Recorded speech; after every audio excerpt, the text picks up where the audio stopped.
बिस्मिल्लाहिर्रहमानिर्रहीम। Welcome to all of you dear viewers. आज की वीडियो लॉ से रेलिवेंट वीडियो होगी जो एक आम आदमी के लिए भी बहुत ही अहम है, इंफॉर्मेटिव है। एक आम आदमी जिसके साथ कोई ऑफेंस कमिट होता है, यानी कोई जुर्म उसके साथ होता है, कोई वक़ूआ उसके साथ पेश आता है, जिसको वो ये समझता है कि उसके साथ ज़्यादती हुई है, उसके साथ क्राइम हुआ है, तो फिल फॉर उसको क्या करना चाहिए? स्टेट की तरफ से, इदारों की तरफ से उसको क्या रेमेडी है कि वो क्या करे जिसकी वजह से उसकी कंपनसेशन हो? सबसे पहले एक आम आदमी को ये करना होगा कि वो अपने साथ होने वाले वक़ूआ की रिपोर्ट करे। रिपोर्ट कहाँ पे करनी है? जिस जगह पर वक़ूआ हुआ है, उसके मुतल्लिका थाने में।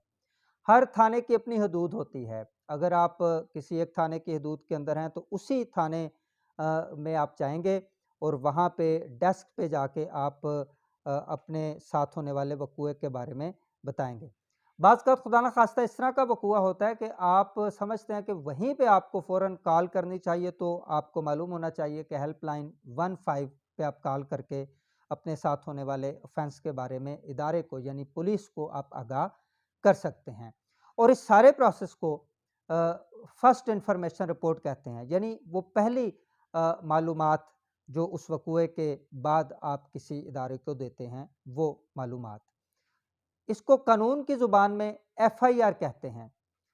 अब ये कानून के तालिब इल्मों के लिए भी बड़ी इम्पोर्टेंट बात है। इससे जो नेक्स्ट जो मैं बात करने लगा हूँ, वो लॉ स्टूडेंट्स के लिए भी बहुत इम्पोर्टेंट है। इसलिए आप ये वीडियो आखिर तक देखें और अगर आपको ये इन्फॉर्मेटिव लगे तो फिर सब्सक्राइब कीजिएगा चैनल को और कमेंट कीजिएगा। अब जो मालूमात आप देते हैं मुतल्लिका इदारे को, उसको हम कानून की ज़ुबान में एफआईआर कहते हैं, यानी फर्स्ट इन्फॉर्मेशन रिपोर्ट। और ज़ाब्ता फ़ौजदारी यानी सिविल क्रिमिनल प्रोसीजर में इसका सेक्शन है 154। 154 इसको डील करता है। 154 क्या कहता है? Information in cognizable cases.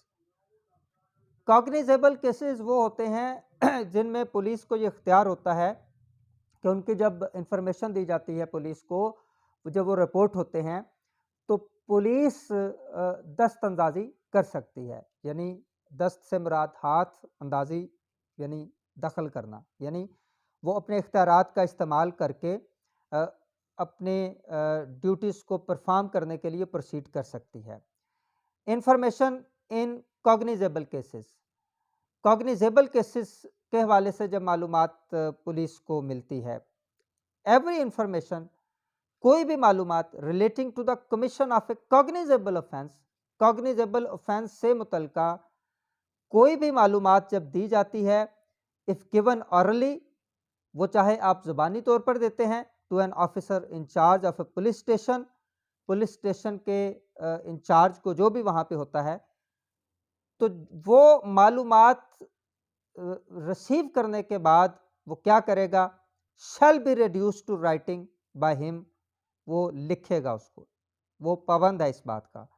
और अंडर हिज डायरेक्शन या फिर उसकी डायरेक्शन में, and be read over to the informant, और फिर वो पढ़ाएगा भी। जो इंफॉर्मेंट है जिसने ये दरख्वास्त दी है, ये इंफॉर्मेशन दी है, उसको भी मालूम होना चाहिए कि क्या दर्ज किया जा रहा है।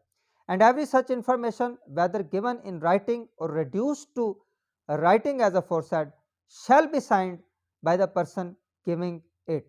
कोई भी ऐसी इंफॉर्मेशन, कोई भी ऐसी मालूमात जो कि रिटन शेप में दी गई है या फिर उसको रिटन किया गया है बाद में, उस पे साइन यानी सिग्नेचर होना बहुत ज़रूरी है। किस बंदे के?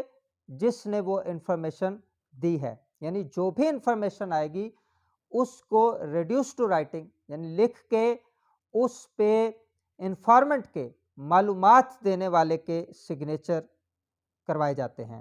And the substance thereof shall be entered in a book to be kept by such officer in such form as the provincial government may prescribe in this behalf. तो फिर उस इंफॉर्मेशन को क्या किया जाता है? वो थाने का एक रोजनामचा होता है जो थाने में मौजूद होता है, उस रोजनामचे में उसका इंदराज किया जाता है ताकि वो रिकॉर्ड का हिस्सा बन जाए, और फिर उसी की बुनियाद पर सारी आगे से प्रोसीडिंग होनी होती है और क्रिमिनल प्रोसीजर जो है वो स्टार्ट वहाँ से होता है। यानी ये बुनियादी एक काम है किसी भी ऑफेंस के कमिट होने के बाद एफआईआर। अच्छा, इसमें इंपॉर्टेंट बात ये है कि ज़रूरी नहीं कि वो ऑफेंस आपके साथ कमिट हुआ है, यानी आपके साथ कोई क्राइम हुआ है या आपके साथ कोई ज़्यादती या जुर्म हुआ है। कोई भी शख्स every information relating to the commission of cognizable offence if given, अब ये सारे सेक्शन में ये पाबंद नहीं किया गया आपको किसी भी जगह पर कि वो ऑफेंस आप ही के साथ कमिट हुआ हो तो फिर आप उसको इंफॉर्मेशन उसकी देंगे। एक आम शहरी होने की हैसियत से जहाँ पे भी आप समझते हैं कि कोई ऑफेंस कमिट हुआ है और स्टेट को नुकसान है, तो आप उसके इन्फॉर्मेंट बन सकते हैं। इन्फॉर्मेंट कोई भी हो सकता है और आप जाके एफआईआर दर्ज करवा सकते हैं। तो ये आज हमने एफआईआर पे बात की, एक मुख्तसर सा हमने जायज़ा लिया कि एफआईआर क्या होती है, कौन एफआईआर करवा सकता है, उसका प्रोसीजर तरीक़ाकार क्या होता है। ये कॉग्निजेबल ऑफेंसेस में एफआईआर होती है। नॉन कॉग्निजेबल ऑफेंसेस यानी नाकाबिले दस्तअंदाज़ी, जिसमें पुलिस को इजाज़त नहीं होती कि वो खुद से प्रोसीड कर सके, उसका एक अलहदा से प्रोसीजर है, उस पे फिर कभी बात करेंगे। वो डायरेक्ट आपको कोर्ट में जाना होता है, उस पे हम फिर बात करेंगे। लेकिन आज की वीडियो अगर आपको पसंद आई है तो आप चैनल को सब्सक्राइब करें, कमेंट करें, वीडियो को शेयर करें और देखते रहिए हमारे साथ ये चैनल, ताकि आपकी मालूमात में इजाफ़ा होता रहे। Thank you very much.